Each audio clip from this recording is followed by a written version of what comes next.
Boa noite a todos. Então, nós vamos fazer a nossa prece de abertura, fechando os nossos olhos e sabendo de todas as bênçãos que recebemos em todos os dias de nossa vida, bênçãos do Pai Criador, amor e misericórdia do Mestre Jesus, sabedores também da companhia do nosso anjo guardião, dos nossos espíritos afins, e pedindo a permissão para os mentores desta asa, para que possamos falar, ouvir, refletir, aceitar e, quem sabe, praticar o Evangelho de Jesus. E para tanto, nós reforçamos a nossa fé, fazendo a prece que Jesus nos ensinou para que pudéssemos conversar com o Pai, dizendo assim: Pai, Pai nosso que estás no céu, santificado seja o vosso nome.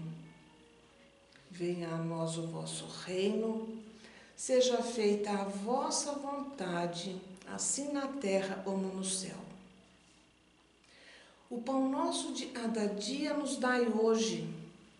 Perdoa as nossas ofensas, assim como nós perdoamos a quem nos tem ofendido. Não nos deixe cair em tentação e livra-nos, Senhor, de todo o mal. E assim seja, damos por aberto a nossa conversa desta noite. Graças a Deus. Meus amigos, eu quero compartilhar com vocês uma página do Evangelho segundo o Espiritismo, é do capítulo 13. O título do capítulo é "E a mão esquerda não saiba o que faz a direita". E este subtítulo chama Os Infortúnios Ocultos. É uma explanação de Allan Kardec. Isso eu vou ler, não é os espíritos falando para ele, é ele próprio nos dizendo aqui. E quero também lembrar que este livro, o Evangelho segundo o Espiritismo, foi publicado em 1863.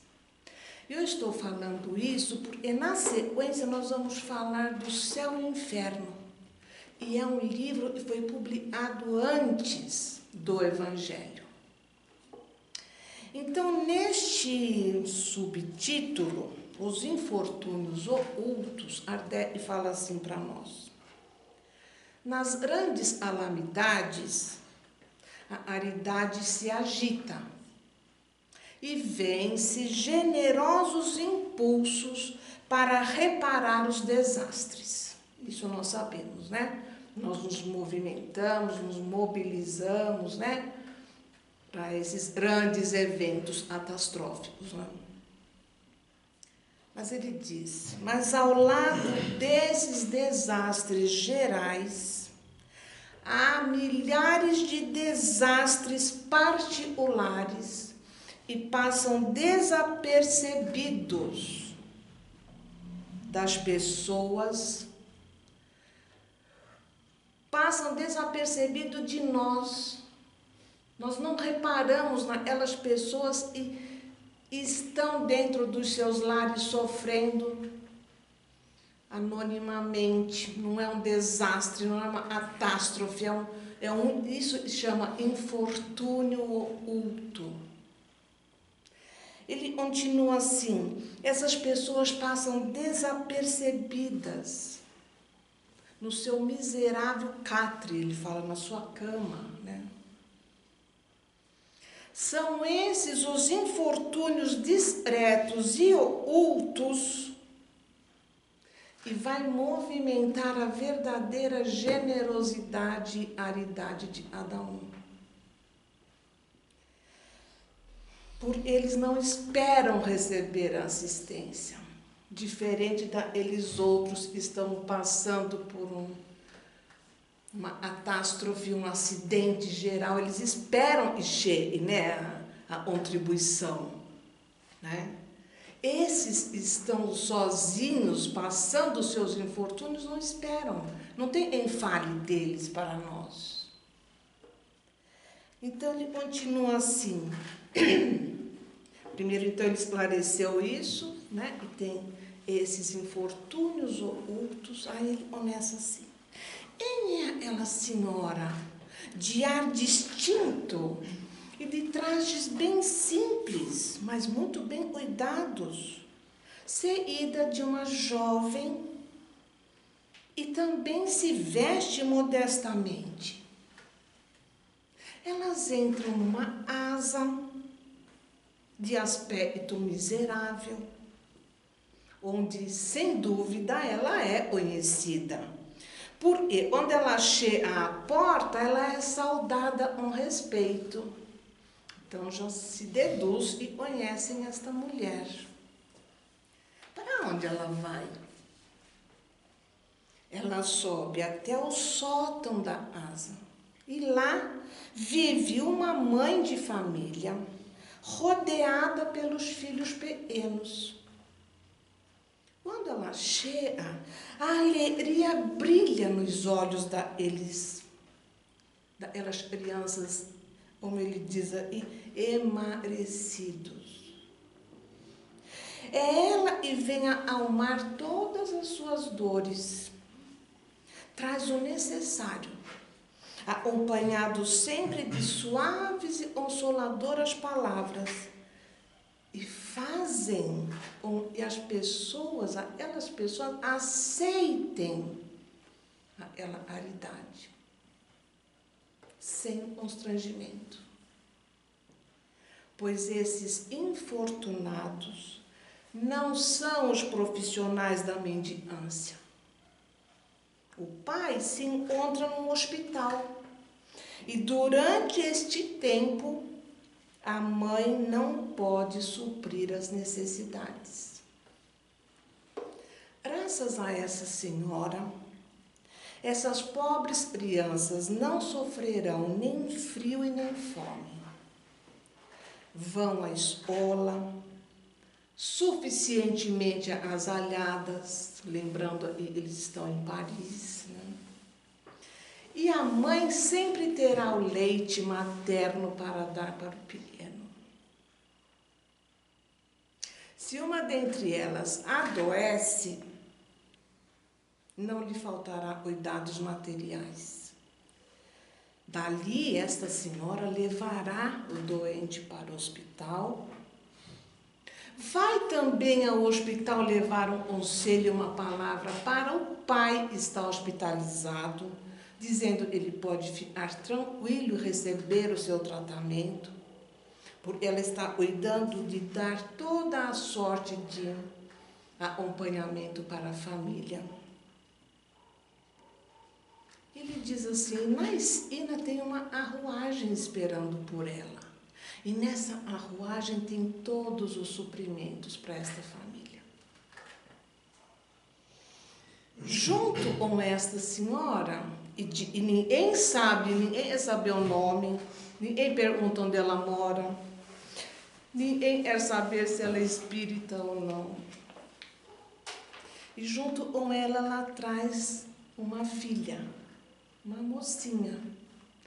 Ela é conhecida ali só como o anjo da consolação. Mas ele diz aí, por que será que ela se veste assim tão simples, né? Para não ferir a miséria do outro. Com o seu luxo, ela poderia estar usando, né? Ela se faz acompanhar da filha adolescente, para lhe ensinar como ajudar. A filha também quer fazer a caridade, mas a mãe diz para ela assim, ué, O que você pode dar para eles? O que você tem de seu? Tudo que você tem é meu por enquanto. Então, se eu der para e você doe, quem vai estar doando sou eu. Então, você vem comigo para aprender a cuidar. Você vai doar o seu tempo. Você vai aprender a costurar e vai costurar para eles. E você tem de seu. A gente só pode dar o que tem, não é? Então ela diz, e podes dar, minha filha, se nada tens de teu? Se eu te entrego alguma coisa para dares ao outro, que mérito terás? Serei eu, na verdade, que estarei fazendo a caridade, e não você. E isto não é justo. Então, quando formos visitar esses doentes, você vai ajudar a cuidar deles. Pois você estará dando algo de seu. Isto não te parece suficiente? Você acha que é pouco? Então, nada mais simples do que fazer as costuras úteis para eles. Então, ele diz aí, é assim que esta mãe verdadeiramente cristã vai formando sua filha na prática das virtudes. E aí ele diz assim, ela é espírita? E ele responde, olha, importa. Que importância tem isto? Né? Para o meio em que ela vive, ela é mulher do mundo, pois a sua posição isso exige. Mas eles que fazem parte do seu mundo ignoram isso que ela faz. Ela faz isto tudo para obter a aprovação de Deus e da sua própria consciência. Um dia qualquer, em uma circunstância imprevista, alguém vai chegar até a asa dela e vai saber quem ela é. Isto é o que Allan Kardec nos escreveu aí, no Evangelho segundo o Espiritismo, em 1863. Porém, em 1861, quando ele escrevia este livro aqui chamado O Céu e o Inferno, e este livro, para quem ainda não conhece, ele tem muitas, acho que tem mais de 400 aí, né, Bel? Comunicações de espíritos, de diversos espíritos. E tem esta comunicação da Condessa Paula. Era uma jovem mulher, bela, rica, nascida em família ilustre, e, além disso, um modelo completo de todas as virtudes de oração e espírito. Morreu aos 36 anos. Em 1851, 10 anos antes de os espíritos ditarem o céu e o inferno. Era uma dessas criaturas e a morte põe na boca de todo mundo essas palavras. Por que Deus retira tão cedo uma pessoa tão boa? Felizes os que fazem assim, abençoada a sua própria memória. A gente diz que não quer deixar saudades, né? Quer deixar memória, né? Ela era doce, boa, indulgente para com todos. Sempre pronta a desculpar ou atenuar o mal em vez de aumentá-lo. Jamais a maledicência lhe manchou os lábios. Sem arrogância, nem estupidez, tratava os seus inferiores com benevolência e não descia a excessos de familiaridade. Prestem atenção nisso, gente. Eu estou, né, fazendo a imagem aí, né, uma senhora, uma ondessa, e toma conta de todo o seu lar, né? Tem vários serviçais, né? Trata eles todos bem, sem aquele excesso de, né, como a gente diz, é da família, como se fosse da família, né? Às vezes isso soa até bem hipócrita, né? Sem jamais descer aos excessos da familiaridade, mas sem distanciá-los com um ar de superioridade. É o tal do tratar de igual para igual, né? Compreendendo que as pessoas que vivem do seu trabalho não possuem rendimentos e precisam daquele dinheiro, do salário e ganham, jamais retardou o pagamento de um salário. E por que isso está escrito aqui? Eu também fiquei conjecturando. Porque, comum até hoje, era naquela época e até hoje é, o patrão acha que pode atrasar o salário e não vai fazer falta para o empregado. Venceu hoje, hoje não tem, semana que vem eu pago. Eu também já passei por isso. Era sexta-feira, tinha que receber, não deu, não consegui trocar as duplicadas, segunda-feira. Eu passava aquele final de semana sem o dinheiro. E para nós era importante. Tinha mercado para fazer, tinha que cuidar de filho, ou pagar uma conta justo naquele dia, né? Mas ela não, olha, compreendia que as pessoas não tinham outro dinheiro, era só esse. Então, não era justo atrasar, retardar o pagamento do seu salário. O simples pensamento de que alguém pudesse passar necessidade por falta do pagamento lhe produzia um peso na consciência. Percebe? E vai elencando outras virtudes, outras qualidades dela. Até ele nos diz assim: a Condessa Paula foi evoada numa reunião espírita onde foi escrito este livro. 12 anos depois da sua morte, ela foi evocada por um parente iniciado no espiritismo e ela deu a seguinte comunicação,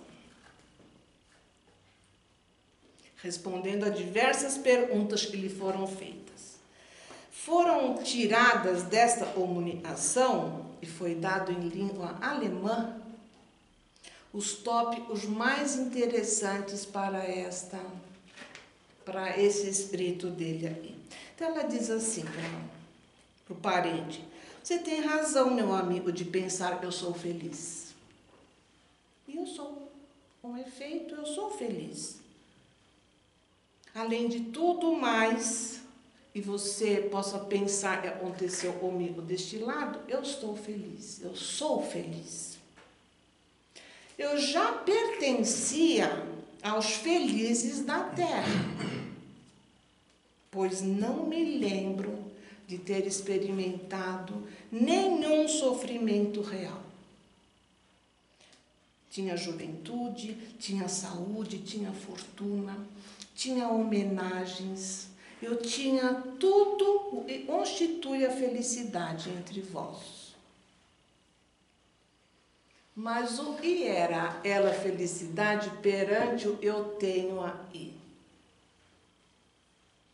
Nós não temos palavras e nem sentimentos para expressar, né, o que o espírito sente de felicidade, né, no mundo espiritual. Só estando lá. Né?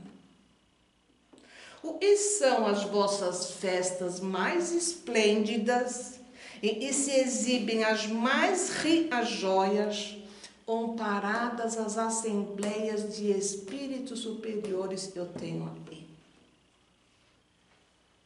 O que são os vossos palácios, os vossos salões dourados? E as cores daí são pálidas perante as cores que eu visualizo aqui. Como os vossos concertos melodiosos são tristes perante os sons que eu ouço aqui. Isso, gente, é comunicação de um espírito. E veio nos dizer como é do outro lado, em virtude de tudo que ela fez enquanto estava encarnada. Entretanto, é uma felicidade uniforme, mas logo aborrecida. Não penses que a nossa felicidade esteja livre de vicissitudes. Não se trata de um concerto perpétuo, nem de uma festa sem fim, nem de uma abastança contemplação através da eternidade. Não. É o movimento, é a atividade que nós temos aqui, é a ação que nós temos aqui. Eles esperam morrer para descansar, ledo em anos, já podem ir tirando isso porque não tem descanso. Felicidade é quando tem trabalho, quando é útil.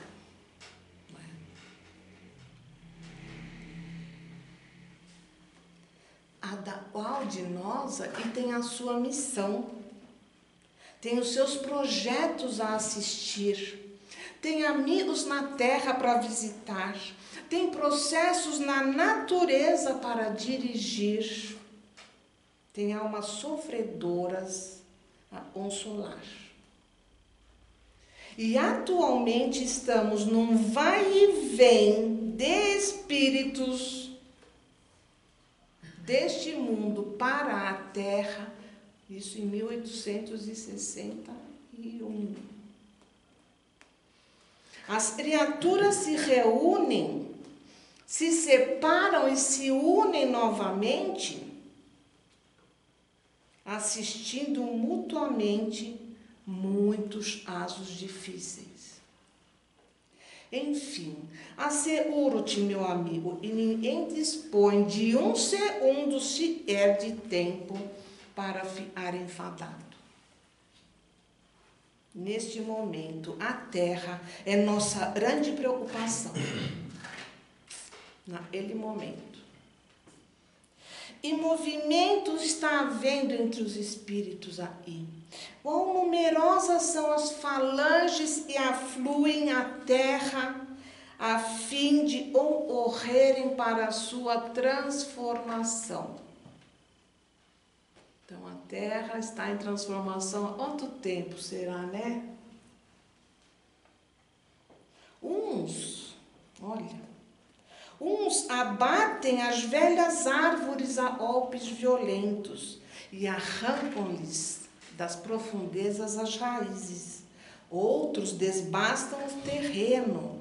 Esses preparam a terra e semeiam. Durante esse tempo, os chefes se reúnem, discutem e enviam mensageiros com suas ordens a todas as direções. A terra deve ser regenerada dentro de um tempo determinado. É necessário que se cumpram os desígnios da providência. Eis porque todos aí se esforçam. Não penses que eu seja apenas espectadora desse grande trabalho. Eu me envergonharia de permanecer inativa quando todos estão ocupados. Não foi sem lutas que eu cheguei nesta posição que eu ocupo na vida espiritual. Você sabe que a minha última existência, por mais meritória e pareça, Olha, não teria sido suficiente para isso. Então ela está dizendo, ela está tendo no mundo espiritual hoje, não é devido só a esta última vida, ela teve como condessa, como praticando esta aridade aos infortúnios ocultos. Ela nos diz aí, e foi necessário, gente, 2 reencarnações na pobreza, na miséria, para ela conhecer exatamente o que era necessário para ajudar, como ajudar, sem constranger, sem humilhar. 2 encarnações foram necessárias. Para depois ela pedir a oportunidade da riqueza. E ela ainda diz assim, olha, tive a felicidade de sair vitoriosa das 2 provas anteriores, mas restava ainda enfrentar a mais perigosa de todas, a da fortuna e a do bem-estar material. Eu lembro que minha mãe falava que as 2 grandes provas eram a beleza e a riqueza. Difícil de enfrentar. Por isso eu nasci feia e pobre. A da fortuna e a do bem-estar material. Nela estava o perigo. Antes de tentá-la, desejei sentir-me suficientemente forte para não sucumbir. Deus levou em conta a minha boa intenção e me concedeu a graça de me amparar. Muitos espíritos, seduzidos pelas aparências, se precipitam nessa escolha da fortuna, né? E caem em desgraça, demasiados fracos para enfrentar o perigo e as seduções que essa condição nos traz. Aí ela diz assim para todos nós, trabalhadores, eu estou nas vossas fileiras. Eu, a dama nobre, ganhei como vós o meu pão com o suor da minha fronte. Dizendo, ela tem hoje lá no mundo espiritual de bênçãos, foi muito bem trabalhado. Sofri nas privações, passei pelos maus tempos, e foi isso que desenvolveu as minhas forças, as forças mais viris da minha alma. Sem isso, eu provavelmente teria fracassado na minha última prova, o que me afastaria bem longe da situação atual. Como vós, eu terei, como eu, vós tereis também a vez de passar pela prova da fortuna, mas não vos precipiteis pedindo-a muito cedo. E vós, os que sois ricos, tende sempre em mente que a verdadeira fortuna, a fortuna imperecível, não está na terra. E compreendei, porque preço podereis merecer as graças do Todo-Poderoso. Aí, meus amigos, eu estou lendo palavras da Condessa Paula, uma comunicação trazida em 1861, antes dos espíritos ditarem. E aí tem uma nota de rodapé, e Allan Kardec escreve assim, olha, podemos dizer, e este é o retrato da mulher aridosa que se apresenta no Evangelho segundo o Espiritismo, capítulo 13, quando falei sobre os infortúnios ocultos. Então, ele já tinha aí uma mensagem dela e pôde nos trazer ela a página para dizer para nós, e muito mais até dessas calamidades, né? E nós nos movimentamos todos para atender, nós devemos atender a esses infortunados invisíveis. Eu sempre peço, né, para que vocês leiam isto, né, que está sendo trazido aqui, porque fica melhor a compreensão. Mas eu deixo para a nossa reflexão hoje. Quantos invisíveis passam por nossa vida, né? No nosso dia? Quantos invisíveis? Não é? Eu ouvi esses dias mesmo dizendo que entrou um senhor mal vestido lá numa igreja evangélica e os seguranças puseram ele para fora, não deixaram ele entrar, porque ele estava mal vestido. E aí o pastor, quando foi começar lá o culto, falou: hoje nós receberemos a visita de um ilustre companheiro, assim, assim, assim. Chamar o ilustre companheiro e era um mal vestido e não foi permitido entrar na igreja. Então, como ela diz, não é a aparência, né? E pode nos mostrar quem é o pobre, quem é o rico, quem é o necessitado, quem é o que não precisa de nada. Né? Eu deixo para a reflexão desta semana. Vamos pensar nos infortúnios ocultos. Agradeço a presença de todos.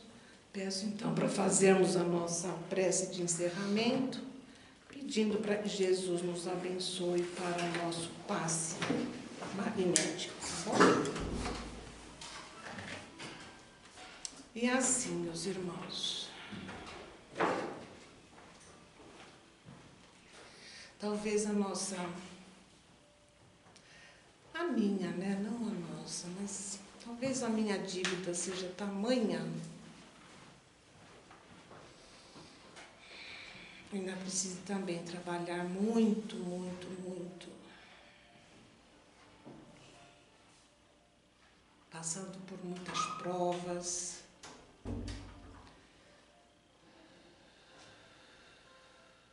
Muitas vicissitudes. Não só para me tornar uma pessoa melhor, mas, e sobretudo, para aprender a amar.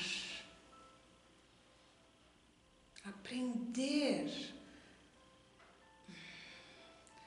Podemos ter vários predicativos, mas é amar.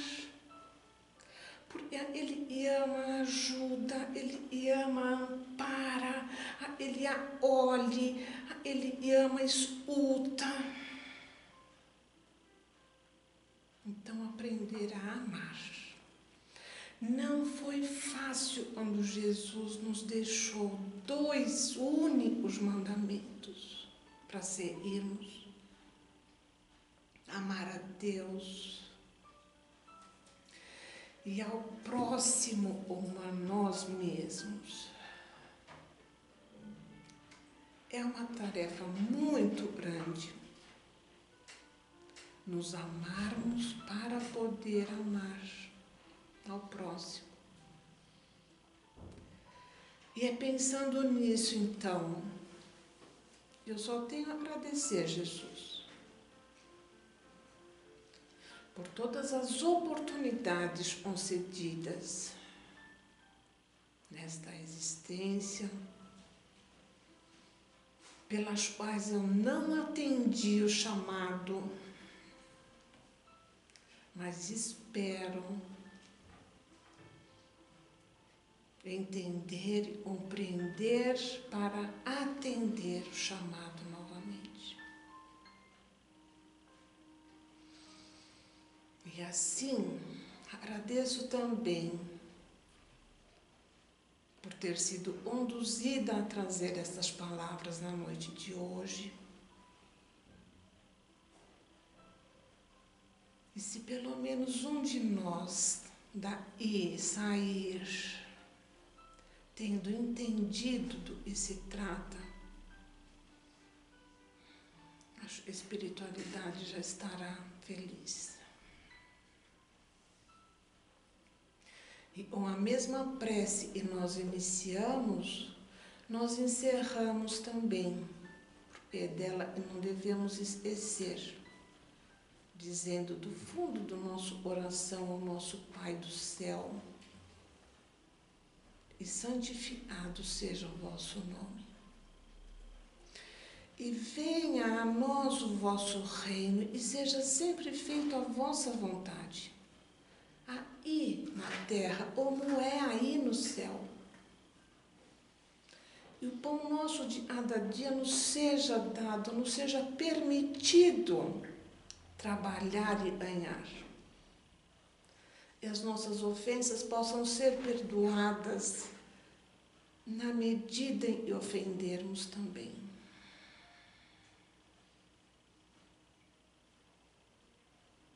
E perdoarmos aqueles que nos ofendem. Pedimos, Paizinho, não nos deixe cair em tentação, mas se cair, ajude-me a levantar. E livra-nos, Senhor, de todo o mal. E assim seja, graças a Deus. Uma boa noite a todos. Prontinho.